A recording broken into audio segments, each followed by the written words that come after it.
Cerita ini tidak akan pernah kulupakan seumur hidupku. Rasanya aku ingin menikam orang itu di tengah kerumunan tamu. Di penjara, aku tidak peduli. Orang seperti itu pantas untuk tinggal di dalam tanah paling dalam. Seharusnya bajingan itu juga ku celupkan ke dalam tong besar dan ku rendam di dalam air keras. Seharusnya mereka tidak kubiarkan hidup dan berkeliaran bebas di jalan. Kalau ditanya, apakah aku sebenci itu dengan mereka? Akan ku jawab, jika ada yang lebih dari kata benci, maka itulah perasaanku. Dikecewakan, dikhianati, dan perlahan secara bersamaan oleh orang yang merawatku dari kecil. Sungguh menyakitkan. Aku tak memiliki orang tua. Mereka telah meninggal di usiaku yang kedua.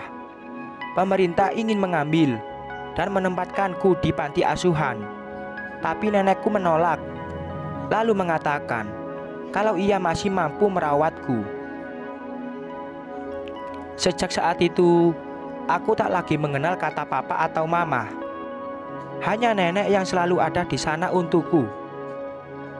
Ketika semua anak bercerita tentang orang tua mereka, aku cukup bangga menceritakan nenekku yang pandai merajut, juga merangkai bunga. Ia gemar sekali mengepang rambutku dan menyisirkannya hingga aku tertidur di pangkuannya. Masakan nenek adalah makanan terenak untukku di seluruh dunia.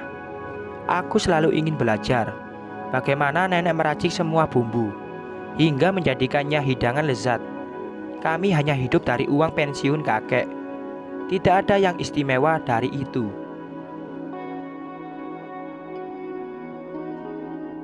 Seringkali aku harus menahan diri membeli sesuatu yang kuinginkan agar uang itu bisa tetap ada untuk makan sehari-hari. Beruntungnya aku memiliki teman-teman yang tidak pernah mengolokku, yang hanya tinggal dengan seorang wanita parubaya yang penuh dengan cinta. Bahkan mereka terbilang dekat dengan nenekku.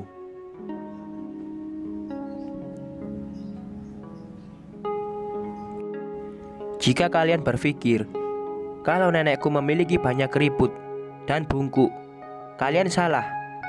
Nenekku masih sangat bugar dan cantik. Meski tak bisa kupungkiri kalau memang ada keriput di beberapa bagian wajahnya, itu wajar. Ia sudah hidup hampir 70 tahun di dunia ini, dan keriput itu menunjukkan kalau dia sudah melewati semua asam garam kehidupan. Aku sangat menyayangi nenekku. Hanya dia yang kupunya di dunia ini. Dan lagi pula, aku merasa berhutang budi karena dia dengan senang hati menampungku di bawah atapnya yang sederhana. Hidup di keadaan serba terbatas membuat aku memiliki banyak keinginan terpendam. Salah satunya tentu ingin membeli barang yang kuinginkan. Aku sangat beruntung bisa meneruskan sekolah ke universitas dengan beasiswa penuh dari pemerintah.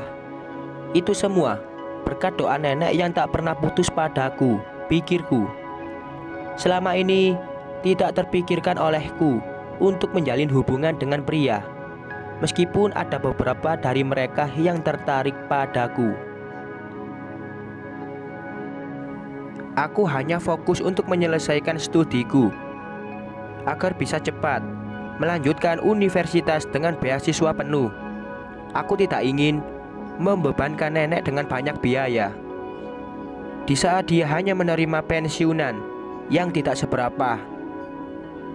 Jauh di dalam hati, aku ingin sekali mengajak nenek pergi berkeliling, membuat ia melihat dunia baru dengan mata tuanya. Namun, ketika aku harus pergi ke universitas yang ku mau, nenek terlihat sangat sedih hingga ia tidak bisa tidur dan terus mencuri pandang ke arahku. Beberapa kali kukatakan padanya untuk tidak usah mengkhawatirkan keadaanku. Tetapi sepertinya ia masih terbayang saat aku masih tak berdaya. Seorang anak kecil rapuh yang ia persilakan masuk ke dalam gubuk sederhananya. Dengan penuh kasih sayang, aku akan sering datang untuk menjengukmu, ucapku berulang kali. Tetapi semakin dekat dengan hari kepergianku, semakin ia sering menangis.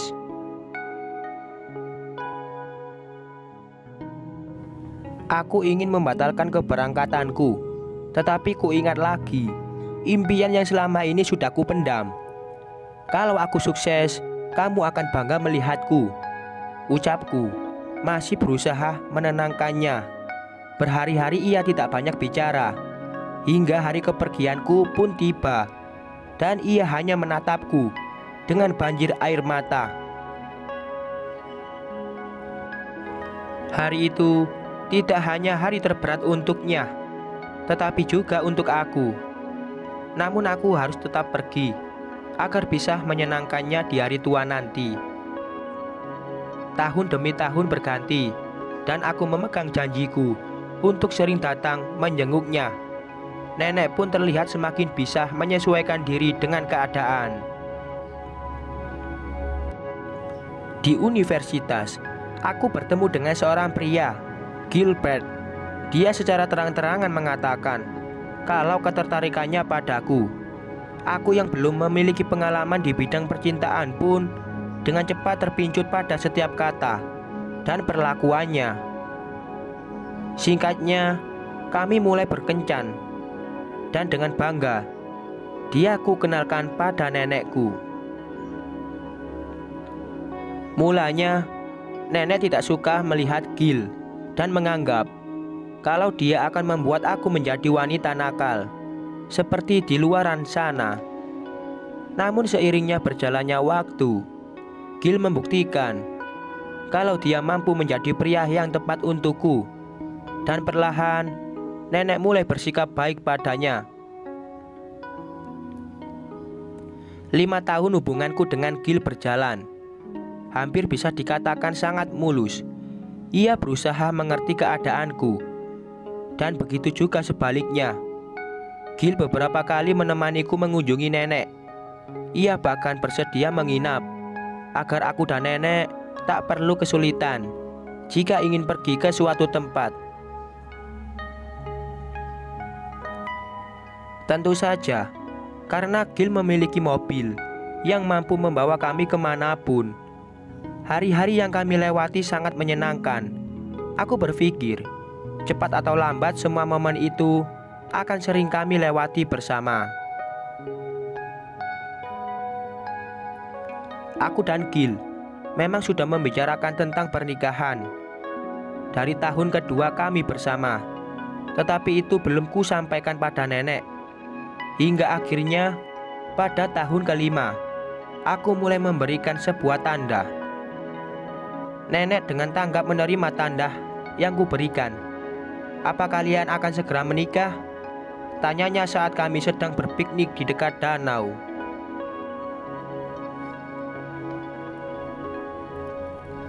Aku dan Gil sontak saling melempar tatap, ragu untuk mengatakan yang sebenarnya. Karena takut nenek belum siap melepaskanku. Iya, kami akan segera menikah, jawabku ragu-ragu. Raut wajah nenek langsung berubah sambil melihat ke arah kami secara bergantian. Akan tetapi, kalau kamu belum siap, kami bisa menundanya, tambahku terburu-buru karena takut nenek akan marah. Setelah beberapa saat terdiam, akhirnya muncul rona merah di kedua pipinya. Ia tersenyum dan menangis terharu. Kenapa harus ditunda? Itu pilihan yang bagus. Aku akan sangat senang melihatmu mengenakan gaun indah itu, sahutnya. Senyum di wajahku pun langsung mereka. Benarkah? Apa kamu bisa melepaskan aku untuk menikah? Tanyaku. Nenek hanya mengangguk. Meski ku tahu kalau dia hanya berusaha untuk terlihat bahagia di depanku. Mendengar persetujuan itu membuat kami mempercepat semua persiapan.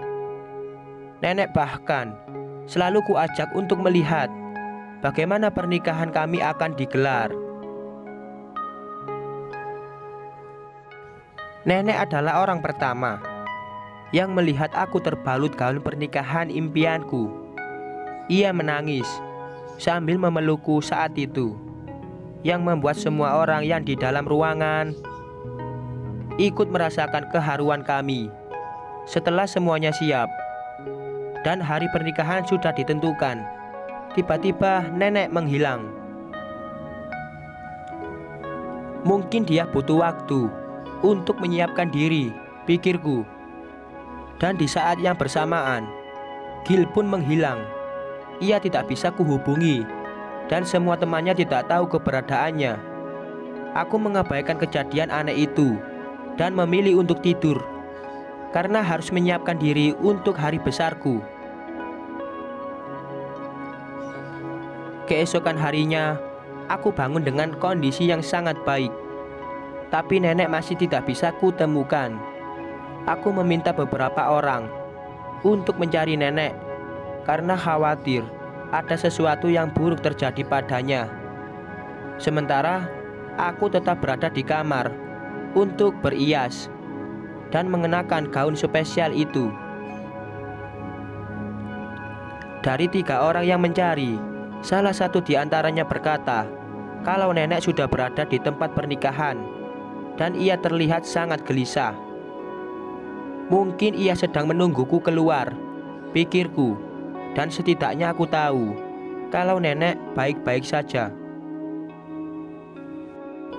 Acara berlangsung khidmat dan aku keluar dari balik pintu besar dengan gaun serba putih. Aku berjalan pelan tapi pasti menuju ke altar.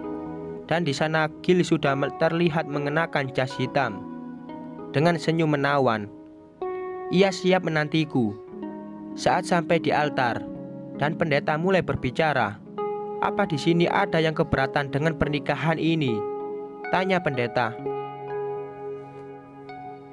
Aku menoleh ke belakang cukup lama dan tidak ada yang mengangkat tangan mereka. Tetapi ketika kepalaku sudah memutar membelakangi tamu, lalu bersiap untuk berdoa, tiba-tiba pendeta mengatakan sesuatu. "Silahkan," ucap pendeta. Perkataan itu sontak membuat aku kembali memutar kepalaku dan melihat nenek sudah berdiri di antara para tamu. "Aku keberatan," sahutnya.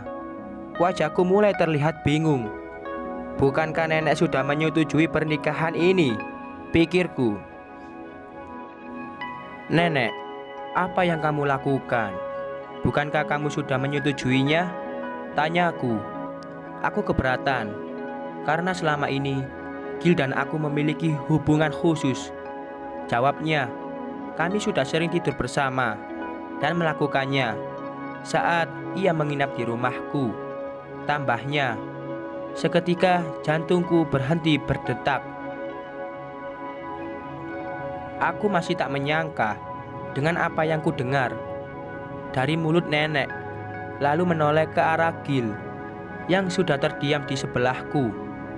"Aku mencintai nenekmu, Sarah. Aku mencintainya, bukan kamu," ucapnya. Duar. Semua kenangan yang berputar layaknya sebuah film di kepalaku pun mulai terbakar. Aku melihat sekeliling yang mulai menatapku dengan tatapan kasihan, dan sebagian lagi berbisik tentang bagaimana pernikahanku harus berakhir dengan tragis.